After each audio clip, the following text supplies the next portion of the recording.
You know what sucks? Getting sick. Like I get this fucking head cold. Yeah, you don't have time for this shit. I really don't. Like I don't. Ain't nobody got time. I don't. And you know, it kind of snuck up on me, but it was after a little bit of a travel trip. Well, not of a trip. That's dumb. It was a trip. I was traveling. Redundant. For like 3.5 days or something like that. And I came back, I was feeling great. And then it was like that third day being home. It's like, I'm not feeling super hot. And then I was good. And then it was like the next day, midday, it was like I just got punched in the face. And it's been this little sinus head thing. And I haven't had one of those in a long time, but man, it really knocked me down. Like, clogged face. Clogged face. And you know, like what it really impacts is like, first off, it's uncomfortable. Like you just got stuff coming out of your face, but I don't sleep. Like, you know, when you lay down, like everything gets clogged and your feel like you have like eyes start itching. Weight. Exactly. Yeah. So I've been trying to like sleep sitting up. Like that sounds awful. It has been awful. Like my neck hurts and like everything's off. Back. It's a horrible cascade. It is. It is. Have you tried the neti pot?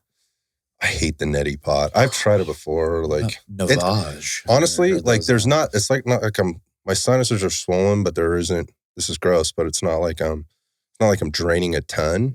You know, it's not like a sinus infection. Like we're not.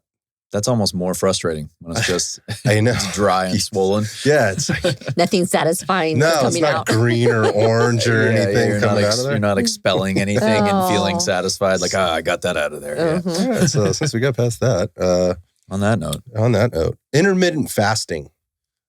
It seems to be, I don't know, like most things in the fitness and diet industry, all these things are cyclical. They come around. Coming back around.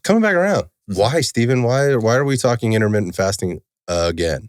You know, I'm not really sure, to be honest, but I just have noticed that it's starting to come up more and more. I'm getting asked about it in consultations when I've asked people, well, what have you tried? What have you, given some thought to? They can't get Ozempic anymore, so they're trying intermittent fasting. Yeah, because they've run out of the drug. Yeah, exactly. The shortage of Wegovy. Now we're like, well, let's pick a diet out of the hat and intermittent fasting. Yeah.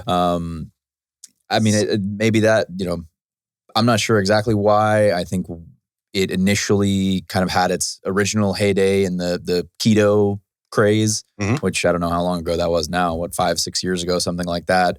And now we have sort of a keto 2.0 or low carb tribe 2.0 with the carnivore debate. So maybe that's part of it, that the intermittent fasting or fasting in general seems to go hand in hand with the low carb tribes. So maybe that is part of it. I'm not quite sure, but it seems to be making, the rounds, not only in the face-to-face conversations that I have, but also on social media, scrolling through comment threads, see a lot of, I've given intermittent fasting a try and wow. Well, we just were asked that question last week when we were out socially and someone was asking us about intermittent fasting. Yeah. I don't know. I think you're right though with like the 5 years ago type thing, number one. So that does strike a note with me because, and maybe it was more around the keto phase when we talk about being like fat adapted, which I think deserves some attention in today's talk. I don't know where it's come from, but what I do know now, as opposed to say 5 years ago or even 5 years before that, is we have a lot more studies now. There's a lot more human studies, and they've continued to do animal studies. So I think we have a lot more information around it.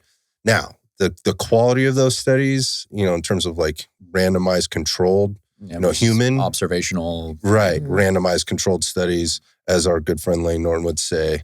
Like, I don't know about all of those. Pardon me. But I do know that there's quite a bit more stuff out there.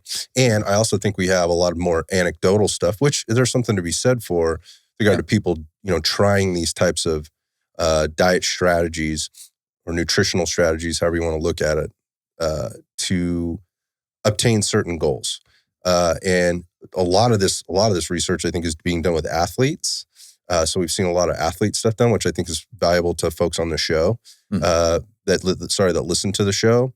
But again, it just kind of continues to be the cyclical fashion of like, well, what was popular 5 years ago sort of makes its way back in, and all of a sudden somehow it's novel again, which it really isn't.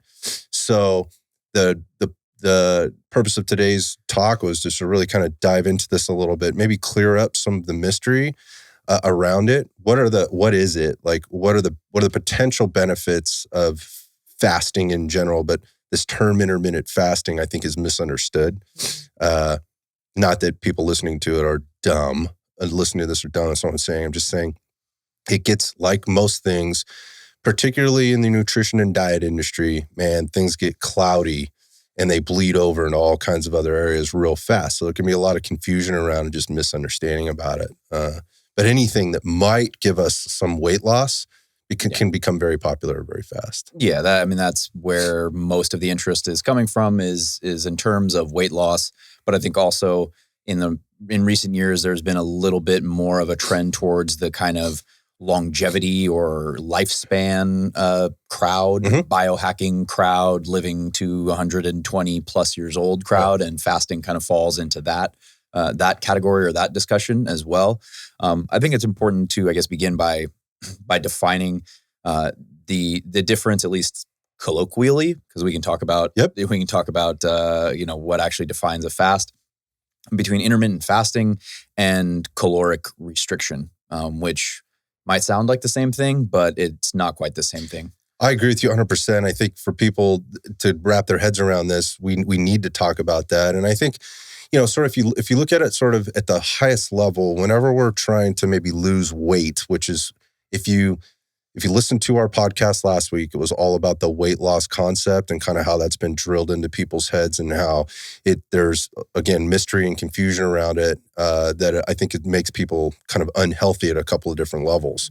We talked about that in detail on that podcast. But regardless, there's always kind of, and I've heard this referred to, I think, if you're into understanding or talking about intermittent fasting, and we'll talk about even time-restricted feeding here, and kind of the interplay between those two words, because they are different things in my mind. There's a guy out there by the name of Peter Attia. He's got a really cool podcast called The Drive. He's a board-certified MD. He's been on all kinds of podcasts, so you can find him kind of all over, including the Rogan Show and Huberman. Big guy in the space, right? Big guy in the space. Very smart, very intelligent, an athlete, former endurance athlete that also lifts weights. So he can bring some context to things, and he's experimented with on himself personally and does a lot of research in this area. But the way he kind of described this is I think this can make a lot of sense to people. Whenever you're looking to lose weight, or any time in sort of your nutrition journey, if you have kind of 3 levels or levers, he says, you can pull it at any given time. That is specific to what you're doing sort of on a daily basis, weekly basis, in order to lose weight or control your dietary intake. The first one of those is food restriction, right? So you nailed one of those, a couple of them actually, with the keto craze, carnivore being one of those, vegan. Those are all restricting some type of food. Or elimination diets, basically. Yeah, and there's nothing new or novel about that, but you could be doing that. So I am planting the flag in this particular thing because I think it's going to work best for me over here. So I'm going all carnivore or vegan, right? So there's food restrictions. The second one of those is going to be calorie restriction. We talk about that all the time on the shows as well. And that is just reducing the amount of calories that you take in. And that could be in combination with a food restriction, or maybe not at all. You've just simply reduced the amount of calories that you're taking in. And then the last one would be time restriction, which is where this intermittent fasting or time-restricted feeding kind of dumps into it. Those are your choices. And you could be playing in all 3, 1 or 2, or 2, or one of those at any given time. So going back to where you were going with this in terms of defining this thing, let's jump in there with that, keeping that in mind when we go through, like, how do people generally get to the weight loss through the weight loss equation? Yeah, so as far as caloric restriction, that means essentially reducing your average caloric intake on a daily basis, going on, say you were at an average of 2,500 calories a day. I'm going to go into a caloric deficit of now 2,200 calories a day, and that 2,200 calories a day is what I'm going to stick to on a daily basis. Versus intermittent fasting is more so playing with the frequency of when you're eating and the timing of when you're eating. So I think probably most common is the 16 to 8 method where you are fasting for 16 hours and your eating window is 8 hours. But there's also, 12 and 12. There's also the OMAD, 1 meal a day. Yep. There's, probably less popular that I don't hear of as often is like the 5 and 2, where you eat normally for 5 days and then you pretty significantly restrict calories for 2 days. So there's a number of different ways to do it, but it's intermittent versus just lowering your daily average intake. Yeah. So I think this is one of those things we got to kind of put out there. The elephant in the room is a lot of times when people go into trying to practice intermittent fasting, they lose weight. Is it because there's some magic in the fasting period, the quote unquote intermittent fasting? No, most of the time, I think you could boil it down to, and I would argue this probably 99% of the time, I'd say 99.9% of the time, it's just that we've reduced the amount of calories that we're putting in our system. Your net caloric intake is just lower. It's just lower. Yeah. And we already know about what happens there through that adaptation. Your body starts to do things until it doesn't. But that's effectively what we're talking about. Just going back to the 16-8. So I think this is one that people kind of know about. And you mentioned like, you fast for 16, eat for 8. So going back to kind of our 3 levers and what we could be pulling, let's say your last meal you have is at 8 p.m. in the evening, and then you don't eat again until noon the next day. So this fasting period again is the 16 hours, and the eating period, the feeding period is that 8-hour period where you could be doing a couple of these things. 1, continuing to restrict calories. 2, you could be restricting foods. And 3, you're already doing the time restricted thing already. Sorry. So you could be doing those 2 things in there. There's people out there that don't do any of that. Like I just eat whatever I want in that amount of time with no care for macronutrient balance or caloric balance, whatever else. They just eat to eat. Other people might be very, very dialed into that amount of time, and other people might be, I eat, but I only eat this very small amount. So there's different ways to apply this in every way. It's very individual to the quote unquote user or eater, right? In terms of what result they may see. Again, the weight loss piece being, am I in a caloric deficit? But then also, where do I lie right now in terms of where my body is adapted to in terms of my TDEE without boring people? We talk about that a lot. Again, previous podcasts, we dip into that and what the impacts of that could be from hormonal balance, specifically, also energy levels and the basic equilibrium that your body needs to maintain in order to maintain its processes to effectively lose weight, burn fat, utilize carbohydrates effectively, utilize protein, maintain muscle, all those kind of things. It gets very deep. But when people jump on this intermittent fasting train, to be clear, I think 99% of people that have any level of success, the success is measured by what the weight on the scale says, not a body composition measurement, which we need to get into. And it's generally because you're eating less. Exactly. Yeah. So I think that the question that is probably most important to ask then is if calories are equated, say you are consuming 2,500 calories a day, the goal is not weight loss. Someone whose goal is not weight loss, their maintenance calories or their TDEE is 2,500 calories. They're consuming those 2,500 calories between 8 a.m. and 8 p.m., or they are consuming that same 2,500 calories between 1 p.m. and 8 p.m. Is there going to be an additional benefit because they restricted their eating window when they're eating the same foods, the same amount of calories? I think that's the real question to ask as far as, does the fasting period add something extra? Right. So is there some magic in this? Yeah. And if there is, what is it? And so again, why are people choosing to do this? And I think so that we need to talk about. My experience has been that most people choose to do this because they are looking for some type of weight loss solution. All right. So that would be probably a primary reason. It seems easy to wrap your head around as well. Yeah. I only eat at this in this time period. Thinking about it too, it's very controllable. I mean, a lot of people skip breakfast as it is going back to the 16-8. Anyways. People go, oh, well, I'll just go till noon. Till lunch, yeah. And then I'm always eating till 7 o'clock anyway. It's very, I'm going to say it's easy to do. It's not a hard. You're going to bed.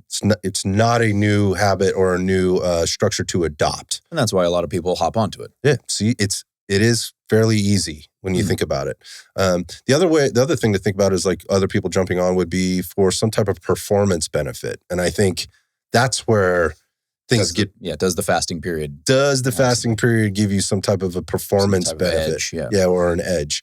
And while there could be some, we need to dig into things a little bit deeper to understand things there. And again, for the sake of this conversation, there's something to be said about the concept of individuality and the specificity of exercise that this person is doing or the result that they're looking to obtain.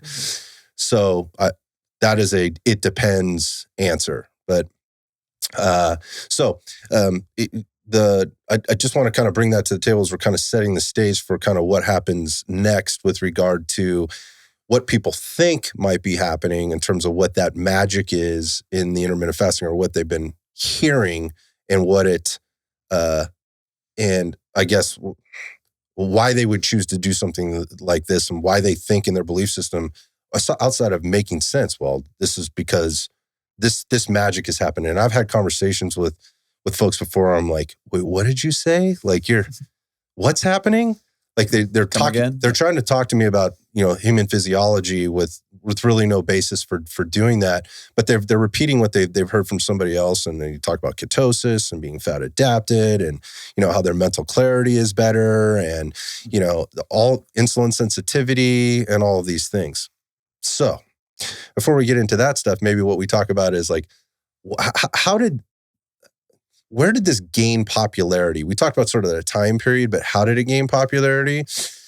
There were a lot of studies that were done, and like USC does a ton. University of Southern California does a ton of research on this stuff, and they have a lot of really great research out there on it. But initial studies happened in mice, right, where they were basically studying mice, and they had a couple of different approaches to this. Basically, there were some important distinctions. One, like they went like on a 16-8 type of fasting period.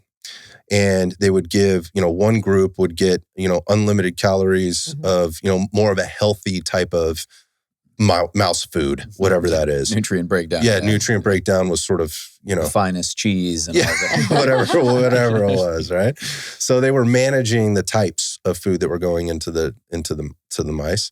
And then one was like the control group. There was nothing done at all. And then there was one group that was fed a very high fat, high sugar feed during that 16-8 period. And then they were tracked over time. And what ultimately happened? Well, the mice that ate the more healthy food did lose some weight, but it wasn't very significant amount of weight. But there was some weight loss.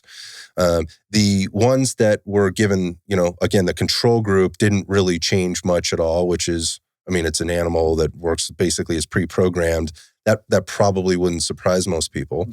And what also won't surprise you is that group that was eating the very, let's just say, unhealthy food, they were metabolically they started to collapse. In worse shape, yeah. In worse shape, and they actually gained weight, despite the fact that they worked within this 16-8 window. And so it begs the question, like, well, first off, like, it's not just about the timing, it's about the quality of the food and the amount and the quantity and the quantity of the food that you're putting in your system. That's never going to change is effectively where that came from. However, because there was some weight loss in this 16-8 group, that was eating this, this more healthy food, it started to take off, and they started to kind of do some more studies on it, going, maybe there's something to this. Now, again, going back to this dude, Peter Attia, he talks a little bit about this. And I really like this guy. I really respect where he's coming from. Here's the catch. And this is what I want to jump to next is what really is fasting, right? And specifically what is time-restricted feeding versus what is fasting. Now, here's what we know with mice. Mice in 48 hours will starve to death. So going back to that experiment and how they were eating, like for them, if you get into 16 hours, they're into a fasted state. Territory, yeah. Yeah, they are starting to have utilized their stored blood sugar, maybe even gone beyond that and start to move into the utilization of ketones for fuel, We've talked about keto. We've talked about ketones on the show very much time, but they go into this cycle where cells are starting to break down, right? Other fuel systems are starting to be used within the body. And therefore, they could be utilizing more fat for fuel because they don't have any carbohydrate left in that 16-hour period. Of course, if you're that group of mice that's eating the shit food, right, with all the sugar and all the fat in it, then you may have additional storage to be able to tap into, so you're not having to make this switch. What's the term we were talking about? Metabolic switching. Yeah, this is Mark Madsen at Johns Hopkins is a big researcher in this category. Right. So there's these catchphrases where like this metabolic switching isn't happening. Well, humans function much, much differently. We can go 30 days with no food, right? So at what point is the human body in a fasted state versus a mouse, right? Under the same conditions with regard to types of food, quality of food, amount of food that is being fed.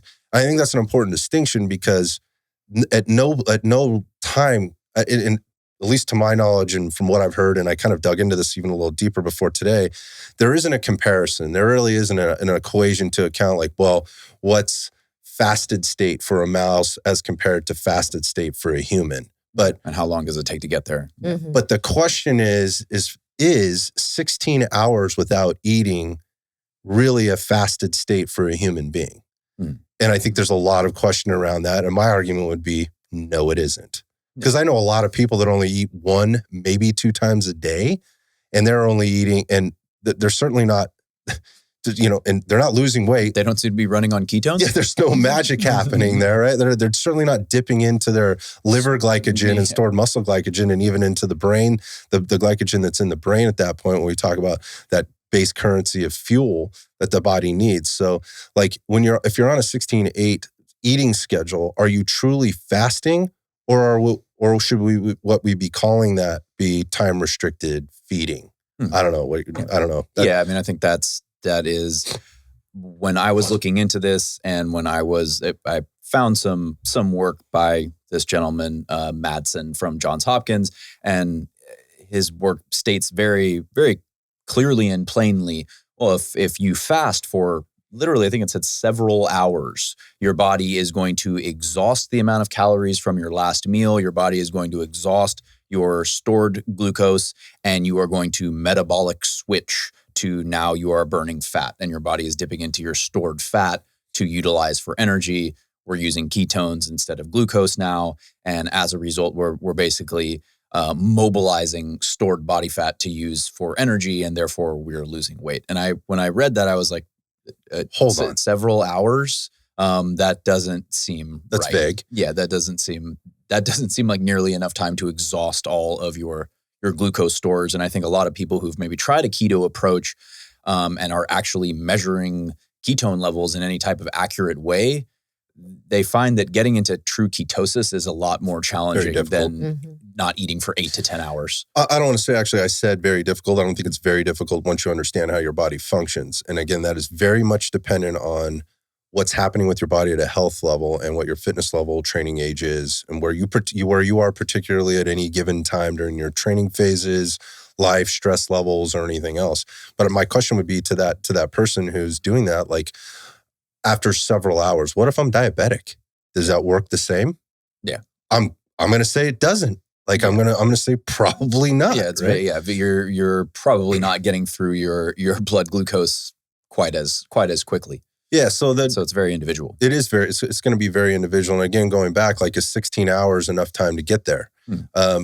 If you're inactive, right? And if you're very inactive, you're not exercising on a regular basis, and you have a very slow, if you've metabolically adapted to where we'll call it you have a quote unquote slow metabolism. That is, you've downregulated because you've undernourished and underfed yourself for so long.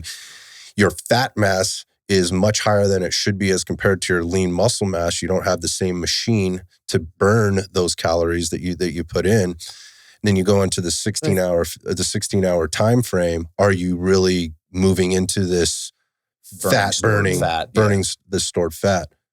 Yeah, no, I was thinking you were talking about, you were talking about body composition and body fat, and how then the body fat, that's going to impact your insulin resistance. Or sensitivity. Yeah. Yeah, so I think that's another big piece to this is like, where are you coming into this process? This is not to take away anybody that's, feels good, time restricted feeding, go ahead. Like you do you. There could be some benefit to that in terms of your digestive tract, your waking, insulin sensitivity, fasting glucose versus your insulin sensitivity, the interplay there between things like ghrelin, cortisol, and how you're waking up in the morning. Again, we talked about this in the previous podcast. If you want to go back and look at that, but to say that this would work in a couple of hours, right, across the board for even a majority of the people out there that may try to employ this practice, that's very vague. It's a big generalization. It's a huge generalization. Yeah. So, I mean, I think that, it's an important note that at least I am not of the standpoint that intermittent fasting is useless or that we're here to bash intermittent fasting, because the reality is we are not designed to be constantly eating and constantly digesting as we are now in our modern times. Yeah, let's talk about that. Yeah, so we are, as you mentioned, humans are adapted to be able to go significant periods of time without eating, because when, ancestrally, there could be an extended period of time between making a kill or finding a food source, finding some nuts and berries, whatever. There could be an extended period of time between finding food sources. And that's when that metabolic adaptation becomes a evolutionary advantage, that our body becomes more efficient at using a limited amount of calories. In that sense, it's a survival mechanism. But nowadays we have food, is abundant. Readily available. Yeah, it's readily available at all times. So we're really not designed to be eating constantly. And digestion is very energy intensive. Our brain and our digestive processes are going to take up the majority of our body's resources, really. So if you're constantly in a state of digestion, that is somewhat robbing other bodily systems of resources, essentially. So this is not to say that, you should be eating from 7 a.m. to 8 p.m., at night. However, as we've touched on, there isn't a magic. I mean, maybe there is some, maybe there are some innate benefits of the fasting period, but it's probably a little bit overblown. Yeah. So I think what you're we're sort of tiptoeing around is like the rest and digest period versus the fight or flight periods, that are happening during the day. And we could relate those to training, right? Or just the stresses that we're dealing with in life on the fight or flight side, and that cortisol response that we're chasing during our workouts and trying to, at the same time, manage and mitigate during the other things that happen in life against we put this food in our system to recover from those periods. And we've used the saber-toothed tiger or, the lion chasing you, or whatever. That's the fight or flight versus we found, I think the example you used even just last week was, the mammoth. We've hunted and we've killed a mammoth, and now we have food for several days or even weeks, but we could go that long without food as well. And this goes back to the advantage of this metabolic adaptation and how our body deals with it. So there could be some other benefits from going through a fast, but again, I think, we're just working through time restricted feeding, or are we working through a true fast? And the numbers that get kicked around are probably somewhere between 36 and 72 hours before the human is in a fasted state. That is, what are we talking about here? In order to go into this process we've been talking about, you have to utilize the stored liver glycogen in order for this what you call it, metabolic switching to happen. You have to get through your liver glycogen, get through your muscle glycogen, which would happen first, by the way, muscle probably. Then you would move through the liver, and then any leftover would be sort of in the brain and whatever is left in the blood, right? And once that happens, it starts to kick on these other metabolic cycles in a different way. Now, again, 36 to 72, let's call it 48 is kind of the sweet spot. I'd challenge anybody here to be thinking about, when was the last time you went 48 hours without eating a thing? And I mean nothing. So I can tell you, the last time I did this was I fasted for 3.5 days. This was a few years back. It was quite the process. And that was terrible. It was interesting because there were times where I was like, I felt really good. And there were times where I felt really poorly. What I didn't do, because I wanted to experiment and figure out like, what do I feel like without exercise versus exercise? I never followed up the experiment with exercise. Yeah. But there is a way maybe to leverage the time that you're going through in order to maybe get some benefit from the things that people seem to claim. And there's some buzzwords that go on out there with regard to autophagy and going into ketosis. So if I'm in this, I'm going through this, say, 48-hour period to 72-hour period, I could speed up the process of getting through that stored glycogen through exercise, right? And so there may be a way to kind of leverage this period, and we can talk a little bit about that. But before we start to get into that, let's talk about those two words. Like, let's leave ketosis out of there because we've kind of already covered it, and we've covered it too many times. And I think the first time we covered it on the podcast, I said, let's cover it, and I never want to talk about it again. But let's talk about that term autophagy and what we're really talking about there. What does that even mean? Because I hear it used and see it used constantly. I think the Reader's Digest is like a cellular cleaning that takes place, essentially. To be honest, I mean, and I know it gets into like senescent cells and things like that. Like we have these essentially malfunctioning cells that are creating free radicals and creating oxidative stress, these zombie cells, rogue cells that are, defective now. And autophagy is a process of cleaning out those defective cells. At least that's kind of my understanding of it. Yeah, I think that's a good way of looking at it. They're somewhere in the cellular cycle, and because the healthier part of the cell itself recognizes this is creating work for me, and it has now time, and it has a demand to work more efficiently, it starts to kick out sort of this waste product or this unnecessary stuff. And so that's a really good. I thought you did a good job of explaining that, sort of in a Reader's Digest version without. Or basic version without boring people about it. People can read about it. There's a few different ways to look at it. But basically by doing that, that's where this metabolic switching can then happen, because now your cells are sort of, I don't want to say regenerated, but in a more efficient state to do the work that they should be doing and maybe could do in order to utilize other sources of fuel to power you through workouts, your day, whatever else. And so the quick definition is autophagy is the natural conserved degradation of the cell that removes unnecessary or dysfunctional components through a lysosome-dependent regulated mechanism. It allows the orderly degradation and recycling of cellular components. I hope you guys were writing that down. Yeah. It'll be a test.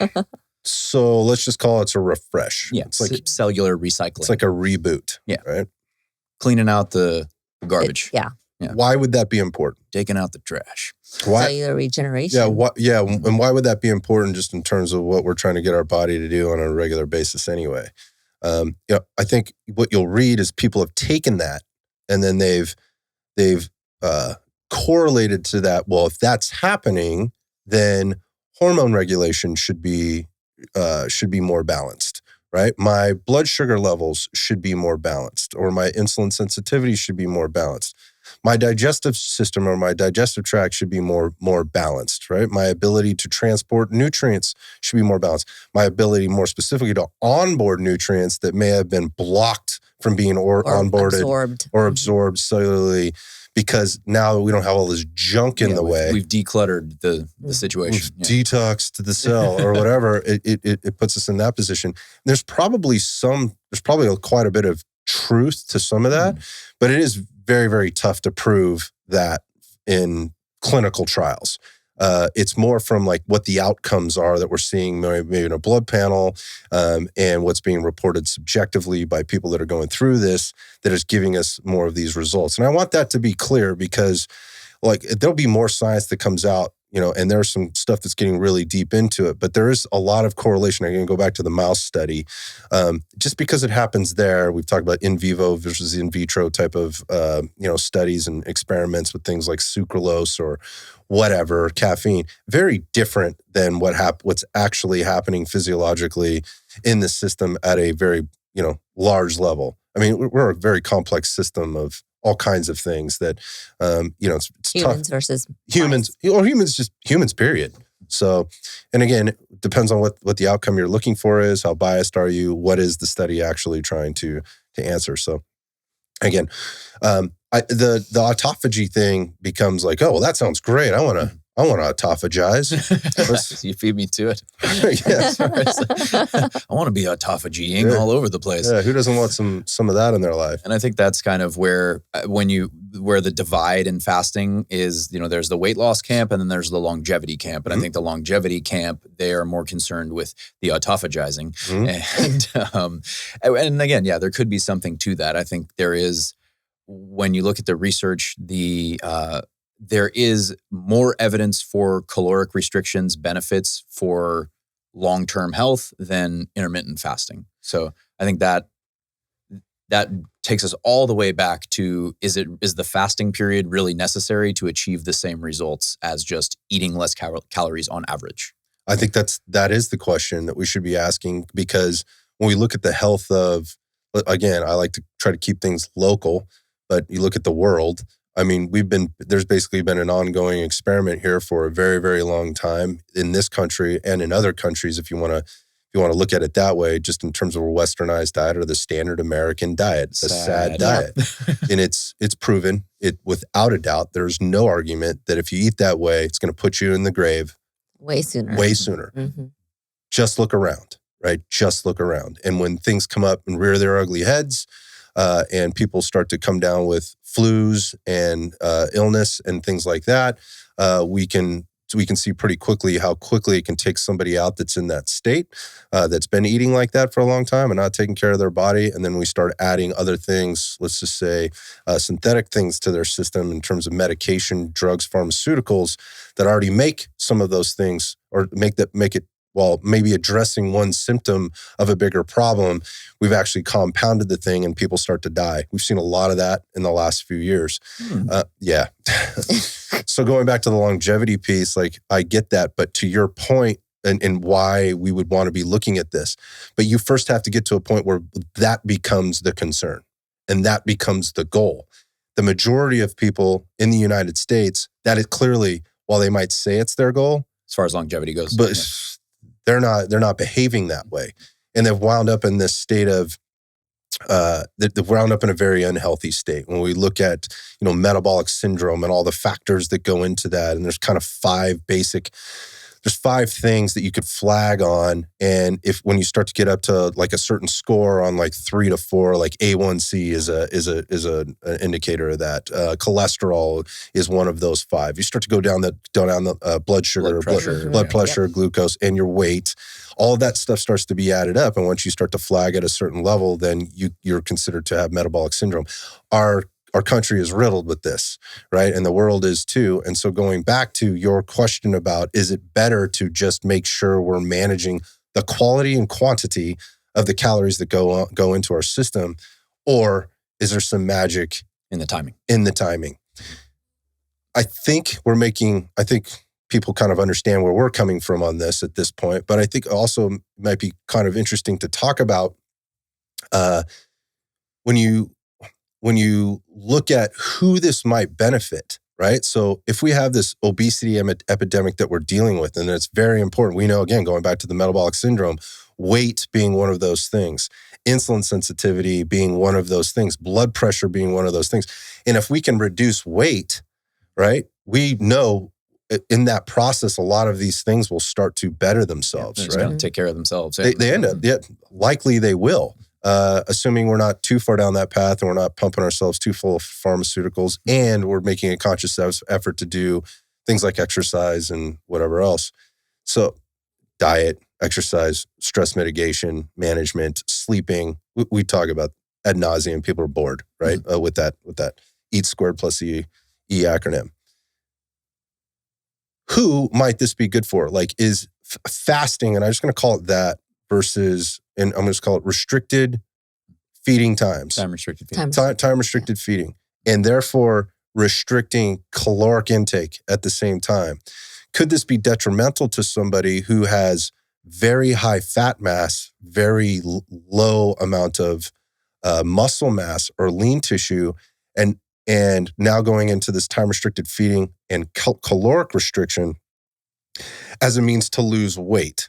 Now, again, we've covered this a bit on the last podcast we did, but I don't know. Do you guys want to address that? I think we kind of have to. Yeah, I mean, I guess it depends on how deeply we're restricting calories. I think that always comes, I think that's what it always comes down to. And what that profile looks like as far as macronutrients? Yeah. So, if somebody is, like you said, a high body fat percentage, a low amount of lean mass, and they're using intermittent fasting as a means to a severe or significant caloric restriction, they may lose weight initially, but over time that could put them deeper into the hole. So I don't necessarily discourage intermittent fasting, but my advice that I give my clients is that it's not necessary. If we are, like, say, again, we'll take the example of someone whose caloric maintenance or TDEE is 2,500 calories. We want to enter into a 300 to 500 calorie deficit, so 2,000 to 2,200 calories. If you are able to consume that 2,200 calories from 8 a.m. to 8 p.m., great. If it is a helpful framework for you to condense your eating time to 12 to 8, and that helps you adhere to that 2,200 calories, great. You could do it that way. The net benefits are going to be about the same. Yeah, we're starting to split hairs, right? Exactly. And it really, again, comes down to a framework. The two or the more of the important things are quality and quantity of the food that you're eating between 12 and 8 p.m. So again, we talked about this, like, well, what are the downsides? Again, it really comes back to the calorie restriction. It's not the time restricted feeding. However, if you're going to go into a fast where you're going to go for days, again, 48, 72 out to 72 hours, what are some of the downsides to that, regardless of where you stand? Well, you're going to be getting into lean tissue. You're going to be breaking that down. Now, we talked about this before. It is rather challenging to break down lean tissue. And it's not that you're actually destroying the muscle cell, but what you're doing, to your point, Stephen, is robbing nutrients, right? Which would then steal basically from your muscles' ability to respond to and recover from any of the stresses that you put on it. Anything from working out or your activities of daily living, right? More importantly, you're going to be robbing it of the amino acid profiles that are so important there in order to do the things that it needs to do on a regular basis. They need to do on a regular basis. So if you go into a fast, you should expect you're going to be tapping into that, no matter how fit you are. When you're talking about, so you said when you're going into a fast, are you talking about a fast of like the 36 to 72 hours? Okay. Yeah. Or time we're going 2 to 3 days into this. So if you are at a point where that trade-off, either one, is not acceptable for you, right, to be losing any lean tissue, or two, and I just mean that, like, no, I've worked too hard for this and I don't want to compromise this at all. Or two, you are at such a low level of lean mass to fat mass that this could put you even deeper into the hole with regard to coming out of it. I would say it's probably not a good idea. However, if you are meeting all 5 of those markers that I mentioned earlier with regard to metabolic syndrome, and if you keep going down the path that you're going to go down, you're going to die, well, then it might make sense to go ahead and eat up some of that lean tissue in order to dip down and get your risk factors down low enough to where you may be able to address things at a little bit different level. That is going to be very much individually based. I think that's between you and your physician to decide. But again, that is I think a moral and ethical thing that I think a lot of people and physicians need to ask themselves. Go ahead. Yeah, I'm listening to this conversation, and the inner conversation I'm having in my head is, why would anybody just go into all of a sudden a fast of a 36 or 72 hours? Like, what about a buildup period? Of maybe, gradually working up to going into a 24-hour fast and then coming out of the fast and then going and then taking like 3 or 4 days of going back to your maintenance calories or whatever it is, and then working up into like a 36-hour fast and then going back in, 2 or 3 days of, maintenance calories, and then going into, 48 hours instead of just all of a sudden, boom, I'm going to go into a 48-hour fast or 72-hour fast, because that seems very emotional and dramatic as far as what's the reason for doing this. Yeah, you make a good point, and I think there's strategy to be able to do this to experience the fast itself and or any of the benefits that might come along with it. But I think you were going to say something, Steve. I just think people do it. They think that it's a reset. That this is the reset that's I'm going to detox. I'm going to cleanse my body via not eating anything, or the whatever it's called, master cleanse, where it's just like lemon juice and cayenne pepper or whatever. I think that's I think that people get to a point where, they feel so clogged up and shitty that they think that this, I'm going to just dramatic, drastic. Yeah. I'm going to reset my entire body via this fast. I think that's where the rationale behind it comes from. We've talked about this before, like people don't understand or don't know what healthy feels like. And part of being healthy is maybe that mental clarity that you get and kind of just feeling sharp. Also, things like my digestive tract seems to be really functioning well here. Like I'm regular and I'm don't feel as bloated, and those little aches and pains are gone. What's contributing to that? Is what we want to ask. But when you go through this if you go through a 2 to 3 day fast, you may realize that you've eliminated a lot of those things or bettered some of the things that could be bettered. And there's reasons for that in terms of your body, going back to the cognitive benefits and, feeling sharper. Well, if your body's not in this constant state of trying to balance glucose and glucagon and insulin and this cortisol and going back and forth all the time. To your point, Stephen, our bodies weren't designed as humans, as our bodies are perfectly okay doing it, but it's not necessarily beneficial to feeding all day long every day, right? So that creates, while it may be very necessary to get your calories in to perform the event or the thing that you need to perform in or whatever else, it wasn't necessarily built to do that. So, and then again, going back to like your endocrine system versus your digestive system versus your energy systems and how all these things interplay. If there's this constant like twisting dials, toggling switches, pulling levers all day long, then you could feel very lethargic. You could feel very run down. Again, you could feel, very tired at like, late morning and then, or mid-afternoon and then right before, dinner time or right around dinner time. That's your body kind of trying to always make these adjustments. And if you've ever experienced what it feels like, again, going through a fasted period, you'll notice like these periods of like where you feel really sharp. Clarity. Very, very sharp mental clarity. And that can be addictive, right? Because you're just like, whoa, like colors are more colorful, like sights are more sightful. Got that HD vision, yeah. Yeah, like my brain's really working well. It's like the nootropic effect that I might get, all of those kind of things. Those are very real things. And that's, again, I hate that term, metabolic switching, that's going on in your body using different fuel systems. But it can't do that forever. Yeah, I think that people think that they get into this, more fasting is better. I think that's where we always just get carried away with things. And I think that's where the trouble comes in. Well, if I did this 24-hour or 48-hour fast and I felt good and I achieved these benefits, then I'm going to do this once a week. Right. I'm going to do this, every 10 days, which for most people, at least I feel is entirely unnecessary. It may be beneficial very periodically to do something like that. I mean, I know me personally, I would not do that, but there may be somebody else who could achieve some benefits from an extended fast periodically.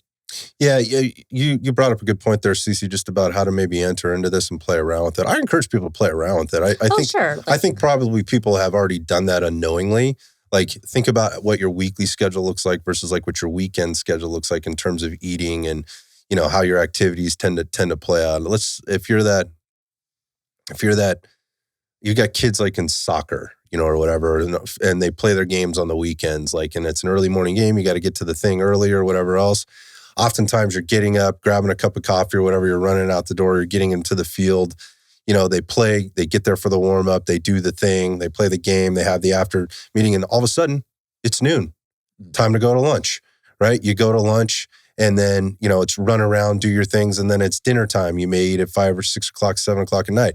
Well, you're exhausted that day and you like to sleep in on Sundays or whatever else. And you sleep from, you don't eat after 7 o'clock, 8 o'clock.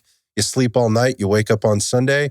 Maybe you don't eat till 11, 12 in the afternoon. And when you do, it's Sunday brunch down at the, with the Bloody Marys and the bottomless mimosas. Bottomless mimosas or whatever else. And you stuff your face and then you're like, oh my God, I'm full. And you don't eat again until dinner time. And then at dinner time, you eat something. Maybe it's equal to the amount of calories you ate at brunch that day or whatever else. But then Monday hits, you got to be at work at 8 a.m. You're getting up, getting your meals in, or whatever. And you're back to this, this regular schedule, but you intermittent fasted or you were doing some time restricted feeding over the weekend. That might be a terrible example, but I actually don't think it's too far off. I mean, even my schedule gets off on the weekend. Sounds pretty realistic in terms of what happens. I mean, when I'm coaching day-to-day lives. Yeah, when I'm coaching clients nutritionally, the weekends and during the week, they change dramatically. They change dramatically, especially when you add the kids into the equation, the travel or the work schedule during the week, or all that kind of stuff. More variables during the week than the weekend. Well, the variables change. That's probably a better way to describe it. But the 16-8 is an easy place to start. You mentioned the, what's it called? The 1 meal a day one? OMAD. The OMAD. Yeah. So that's another one where it doesn't really matter where you do it or when you do it. Theoretically, I think it's probably better to do it midday, than first thing in the morning. So you're active, your body has time to digest, you're doing your thing. But it's all still going to come down to quality and quantity. Calories in, calories out. Yeah. And it doesn't matter. Like if you're stuffing yourself full of donuts, pizza, soda, those kind of things during your 1 hour and you're kicking over your total daily energy need, there will be no magic happening in those other 23 hours. You're in a surplus. You're in a surplus. Yeah. You're in a surplus. I don't want to beat this up anymore, but I don't know what I think when people, there are some folks out there that go, but hey man, like there are some things being studied with athletes that could be very true. Whatever. Okay.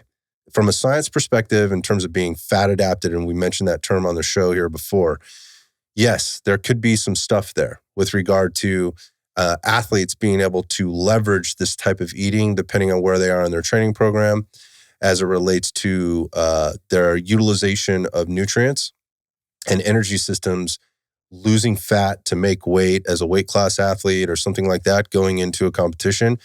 That is so individual to try and broadly, brush that across. This should work for anybody that's considers themselves an athlete. I don't think I think that's a dangerous, not dangerous. I don't think that's rooted in a lot of logic. Misguided. Yeah. So to your point, Stephen, I'm not trying to discourage people from doing this. Or practicing a 16-8 or doing a 36 to 72 hour fasting period or whatever to play around with it. But if you're going into it thinking there's some magic behind it, that I have a little bit of an issue with. We should have a conversation. But more importantly than that, like if you're flagging on these other metabolic issues, we know that balancing food intake, macronutrient intake, exercise, maybe some time restricted feeding could help your insulin sensitivity at some level, make you more insulin sensitive in the morning. Yes, but let's start with the basics first. Like, what are you doing with the quality and the quantity of the calories and macronutrients you're putting in your system? Where does exercise fit into this? How are you managing your sleep and stress management? Do you have the adequate amount of micro and macronutrients on board in order to make these things function? Because stacking anything on top of any less than what those basic things, there's going to be no magic to that. Yeah. I mean, I guess to tie a bow on it is terms of, if you are going to try to fit your exact same diet into a shorter window of time and think you are going to achieve different results, I think you're insanity. I think you're I think you're moving the wrong direction. But again, my explanation most often is intermittent fasting can be a helpful framework for caloric restriction. Mhm. I mean, I am more of a proponent of just general caloric restriction in terms of weight loss benefits, and just an average, your average daily intake. What is that? So again, if it is helpful for you to cut down from 2,500 calories to 2,200 calories by eliminating a 4-hour window where you would have usually consumed 300 calories, great. You can do it that way. If it helps you conceptualize, or it kind of gives you, sort of, I don't know, the bumpers when you're at the bowling alley or something like that to kind of keep you in the lane. Yeah, keep you in the lane, then great. So it's a strategy, it's a framework, but the innate benefits of the fasting period, I think, are overblown. Agree with you 100%. And of course, all this is going to be dependent. We've been talking about caloric restriction. We've also said, again, going back to the previous podcast, most of the people, and it blows people's minds when we say this, are not eating enough to begin with. Yeah. They need more often than not. Yeah. They need to be eating more calories to maintain a level of health and homeostasis before they should be going any kind of calorie restriction anyway. You could probably try to manage that and bring that up in terms of a reverse diet process in 8 hours a day. If you really wanted to try to do that, it's probably fine, and still talk about this time restricted feeding and get that. But the most important thing you do is understand, like, what are my needs? Am I meeting those needs before I start going into playing in these areas of planting flags and these different strategies that may or may not work for you? Couple things to think about in terms of understanding that. We do have some free guides on our website. If you go to rdfguides.com, you'll find the how to calculate your total daily energy expenditure, which will help you understand what your total daily need might be. Not a perfect formula, but we'll get you in the ballpark. We'll get you in the ballpark there, generally speaking, and it even talks through kind of the macros and how you might manage those and balance those out. While you're there, and once you get there, if you're like, whoa, that looks like way too many calories, which is almost always what we hear. It's like, whoa, that's a lot. Well, a lot compared to what? There's always questions. We covered that a little bit in the guide, but there's some other resources there. You could float over to get a consult with Steven to talk about your nutrition. So that's all located there. You can reach out to us through the contact page there and request a consult with Steven if you'd like to maybe talk about that even more. And then also within there, a lot of people during this, when we start getting down this road with nutrition and diet and dietary restriction and caloric restriction, they always want to know about the supplements. There's a free guide there. Our supplement roadmap guide is there that Steven put a lot of time into. And if you want to get into more of a protocol for what specifically you should be doing on the way of supplements, we have appointments there that are available. You can schedule them direct through the website. The guide is going to be a general overview, but in terms of supplementation, that is very individualized. So the one-on-one consult, that's where we get deep into dosing, timing, what your specific needs are, what are you already taking, et cetera. And from there, tailoring an individualized protocol just for you. Right, which is what people end up wanting to know. I think when they listen to podcasts like this, where they're like, okay, so how much should I be taking? The answer is, and I know this can get frustrating for people, it depends. And that's why we have coaches here to do this. And so we can talk about your depends and what might make most sense for you. So again, that's rdfguides.com. When you get there, there's all kinds of links and ways to get in touch with us.